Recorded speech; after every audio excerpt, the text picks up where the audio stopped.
Alright,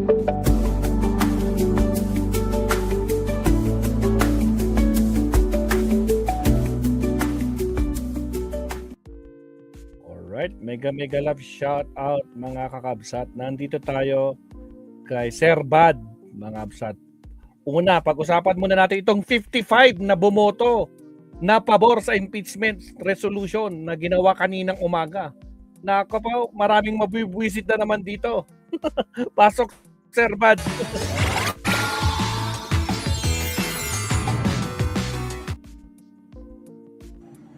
Ito yung live stream natin kanina yung mismong live natin kanina na as in 55 unanimous pabor at marami pang mga amendments na ginawa. Diyos ko Lord. Malaking problema ng Ilustrator sigurado. Buenos dias, damas y caballeros. 55 or unanimous vote na naman. Ferold, shout out. 55 out of the 55 member of the House Justice Committee ang bumoto pabor sa resolution ng Justice Committee finding probable cause sa impeachment complaint laban kay Sara Duterte and forwarding this to the plenary hall to be scheduled for discussion and voting at 4 o'clock this afternoon when Congress shall have resumed formal plenary session. So ang ibig sabihin nito, bokya na naman, bokya na naman ang ops nila Sara Duterte para pigilan yung pag-aproba dito sa resolution. Remember, as we blogged earlier and as reported by the Politico.com TV, na una, meron na daw sila sinabi, meron na daw silang 12, isang dosena ng kongresista na pabor sa kanila.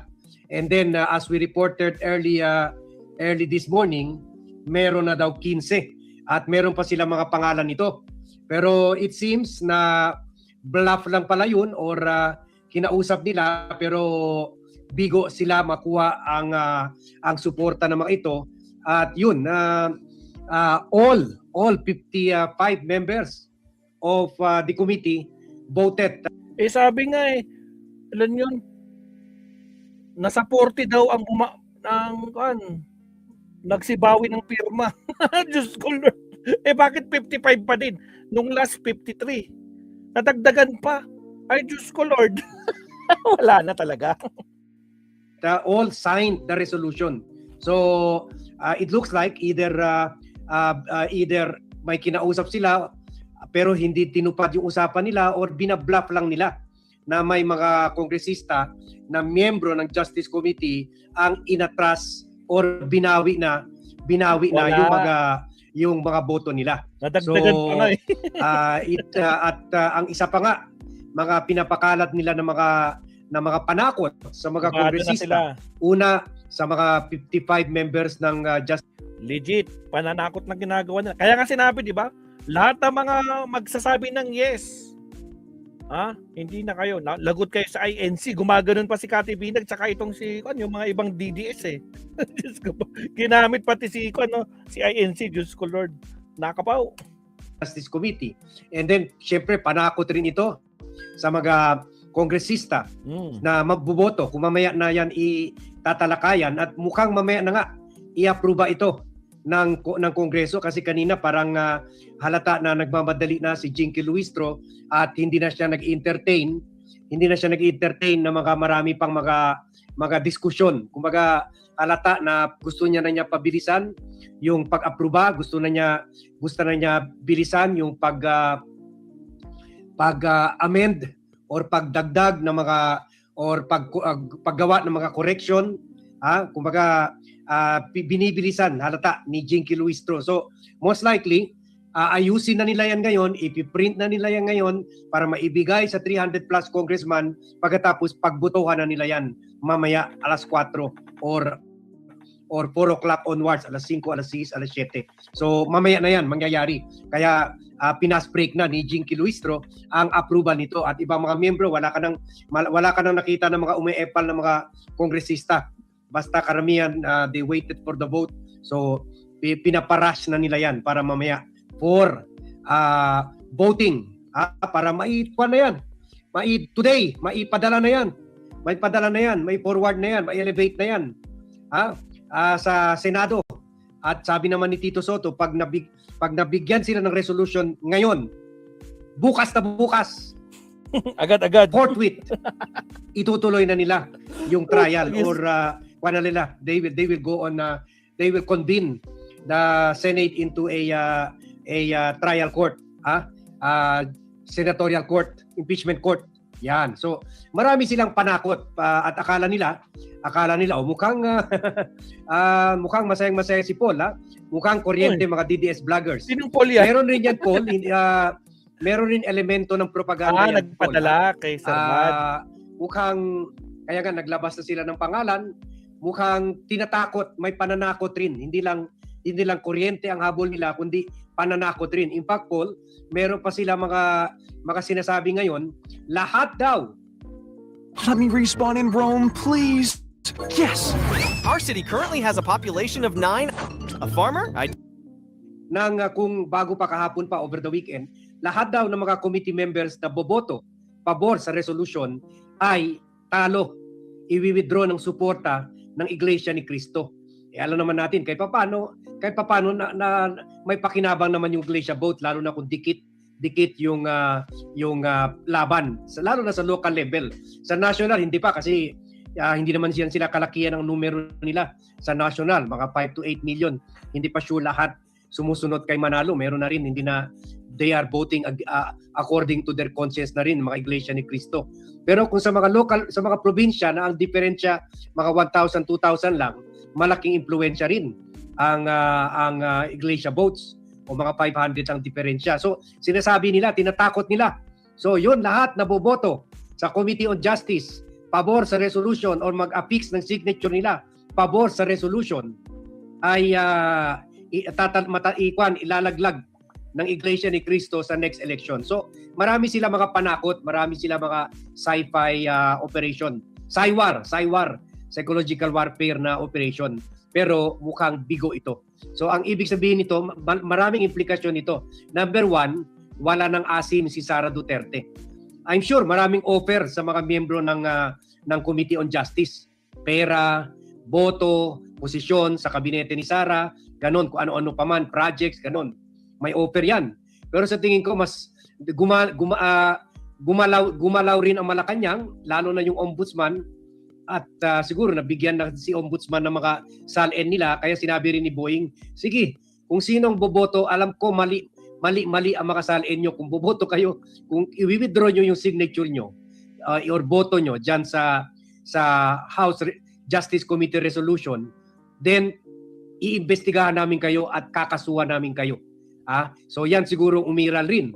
So yan ang number one implication nito. Itong 55 unanimous ni isa walang umatras, ni hindi lamang nag-abstain or kumontra, unanimous.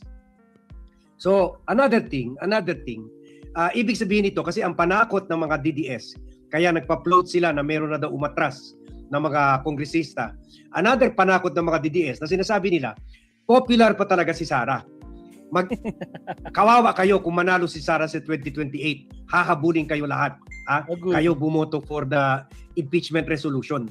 At matatalo rin kayo dahil popular pa rin si Sara sa tao.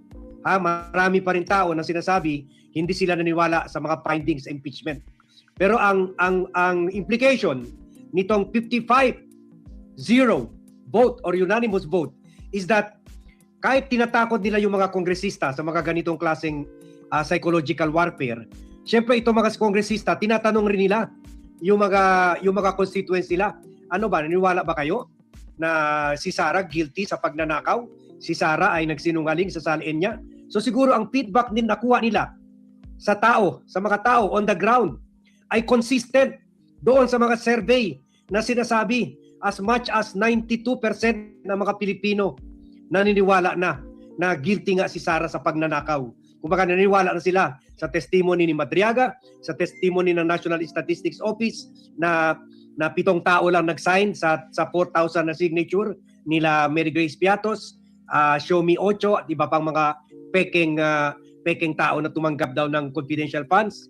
Naniniwala rin sila sa COA report na pinapabalik si Sara yung 73 million na disallowed expenses from her 125 million confidential funds in 2022 and 612 million pinapabalik yung 400 out of the 612 million confidential funds in 2023. And also naniniwala rin sila sa report ng AMLAC na meron 6.7 billion suspicious bank transactions ang mga si Sara Duterte at asawa niya si Mans Carpio, at naniwala rin sila na tama yung death threat na ginawa ni Sara, hindi yung joke. This is not a joke, kundi totoo talaga yun. So kaya dahil alam ng mga kongresista na ang constituent nila ay nagsimula na rin ilaglag si Sara Duterte, kaya nilaglag na rin nila si Sara Duterte. Kasi kung talagang sa mga lugar nila, talaga sa mga lugar nila, tulad ito si Arbison, kung talagang mga constituents niya sa Sulu sinasabi na inosente si Sara, syempre baka mag-abstain na lang siya, ganun. Kasi isa siya sa pinangalanan ng mga DDS. So itong implication dito, ito na wala nang, pabaksak na talaga yung political clout and political power ni Sara Duterte at pabaksak na yung support base niya. Kasi marami ng mga tao, lalo na yung mga neutral, lalo na yung mga dati kaalyado niya, na mga supporters rin ni President Bongbong Marcos, magkakakamping kahit mga neutral and independent voters ay na-realize na guilty talaga si Sara on all charges na nakasulat sa articles of impeachment.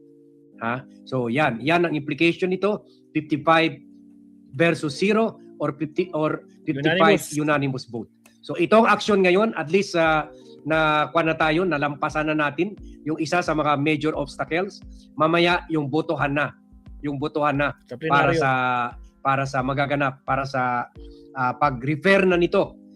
Mamaya makikita natin kung aabot pa ba ng 200 votes tulad nung Mamaya, hindi ba sa May 11 pa sila magvo-vote?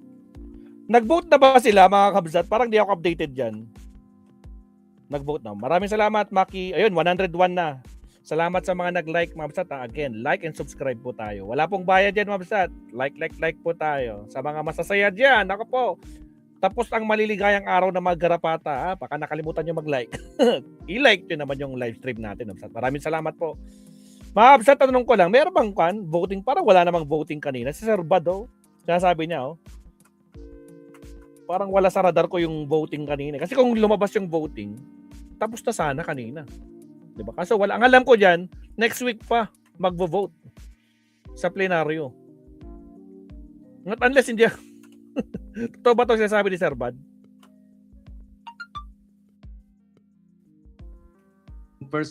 First referral, first vote last year, or yung lumalabas yung mga unang report na a little bit more than the required 106 million lang. Ang nakita ko ang umabot sa aking Tweety Bird. Putragis na Tweety Bird yan. Wala pa, next week pa. Kaya nga, ito naman si Sir Bad. Anong mamaya? Wala. Next week pa, Sir Bad. Ikaw naman, masyado mong ina-excite yung mga kasama natin dito. Ang pagkakaalam ko, may sosobrahan pa yung 215 last year. Yun ang umabot sa akin ayon sa Tweety Bird. Just colored the Tweety Bird yan. O siya, maraming salamat.